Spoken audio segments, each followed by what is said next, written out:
The morning sun rose over the dusty plains of Gaugamela, but no birds sang.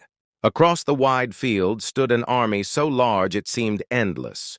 Persian soldiers, chariots, cavalry, banners fluttering like a sea of fire. At their center stood King Darius III, ruler of the greatest empire on earth. Facing them was a much smaller force. At the front of that army sat a young man on a black horse with fierce eyes and calm hands.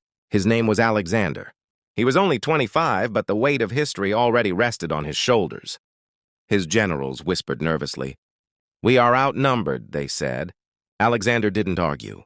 Instead, he rode forward and spoke so his soldiers could hear. "They have numbers. We have courage. Today we decide who rules the world." The soldiers straightened. Fear didn't vanish, but belief replaced it. When the battle began, the ground shook. Persian chariots charged like thunder. Dust filled the air. The noise of hooves and steel swallowed the sky. Alexander did not rush blindly. He watched. Then he struck. Instead of attacking the strongest part of the Persian army, Alexander led his elite cavalry in a sharp diagonal charge, cutting through a weak opening. Like a spear, his force drove straight toward Darius himself. The Persians panicked. If the king fell, the empire would fall with him. Seeing Alexander racing toward him, Darius lost his nerve. He turned his chariot and fled. The moment the Persian king ran, the battlefield changed. An army without a leader broke apart. By sunset, the greatest empire in the world lay defeated.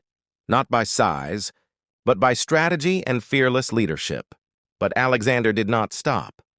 He marched onward, through deserts, mountains, and burning heat. He crossed rivers no one believed an army could cross. He fought in lands where his name sounded strange on foreign tongues. In Egypt, he was welcomed as a god. In Persia, he sat on the throne of kings. In India, he faced warriors who fought on elephants, taller than walls. There, after years of war, his soldiers finally refused to go on. Alexander stood before them in silence. He had conquered more land than any man before him, but he had not conquered time or fate. Reluctantly, he turned back. Not long after, in the city of Babylon, Alexander fell ill. The conqueror of the world lay on a simple bed, too weak to lift his sword. When asked, "Who will inherit your empire?" he whispered, "To the strongest."